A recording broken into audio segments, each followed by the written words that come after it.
Hello and welcome to what will be a very quick restoration of the 33A Ford Zodiac. I'm Jason and this is Diecast Restos. This casting was in Lesney's Matchbox range from 1957 until 1963, when it was replaced by the Mark II Zodiac's successor, the Mark III based Zephyr. This sea green coloured Zodiac would have been made roughly halfway through the production run, with dark green, dark blue and blue versions predating the sea green, and a silver and orange two-tone following. Sea green models came with either metal or grey plastic wheels. Here's a mint 33A example, and here is a real Ford Zodiac Mark II 206E. The Ford Zodiac was a luxury variant of Ford of Britain's Zephyr. It was the largest executive vehicle that Ford built until 1972.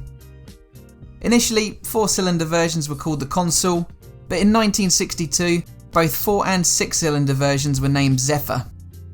The first Consul and Zephyr range spanned 1951 to 1956.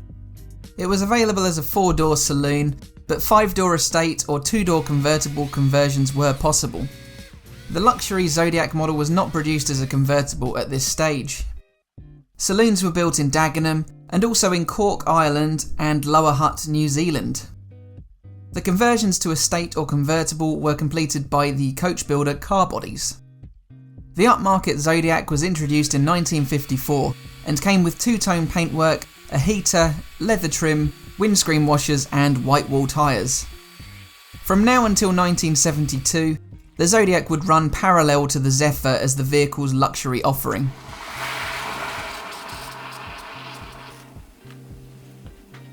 Come 1956, Ford had restyled the Consul, Zephyr and Zodiac.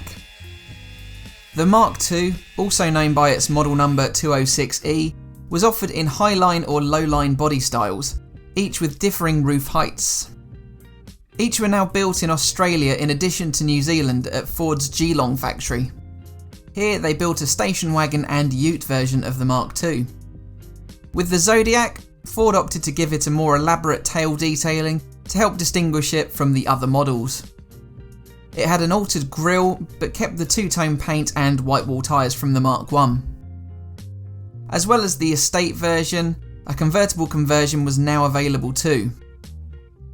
Ford's straight 6 engines in the Zephyr and Zodiac were uprated from 2.2 to 2.5 litres. In April 1962, the entire range was drastically restyled, while the Consul name was lost.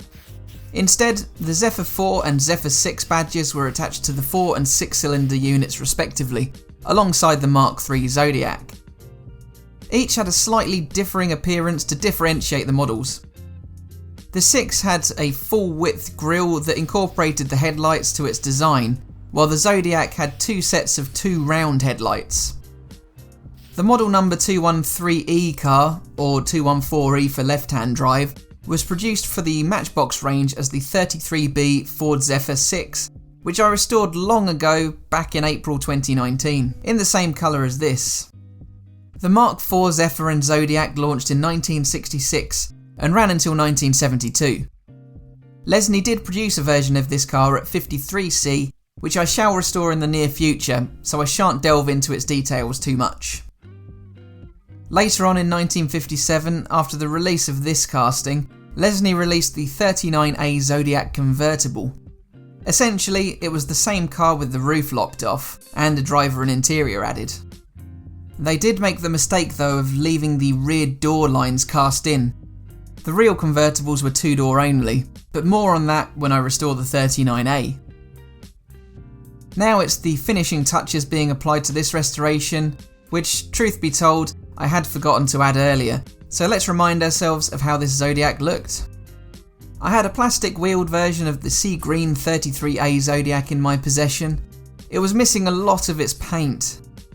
It had certainly thinned a lot over the past 60 odd years. Otherwise though, it's a solid casting, missing no pieces.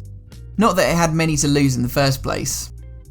This is my favourite original colour Lesney used on this casting. I think the two-tone looked awful, while the darker green and blue were a bit too drab. But here's how my interpretation looks. Tamiya's PS54 Cobalt Green is a near perfect match to the sea green. Being a polycarbonate aerosol, I had to layer on lots of clear coat after painting, but I think it's come out quite well. I lavished the rear bumper, front bumper, grille and headlights in chrome, just like what would have been found on the real car. I used my Uniposca paint pen to dab on some red to the tail lights, and of course highlighted the axle ends with some more chrome. So please let me know what you think of this restoration by leaving a like if you enjoyed it and leaving a comment. Please subscribe if you haven't already, and do check out my Patreon for sneak previews and take a look at my Instagram for all the latest.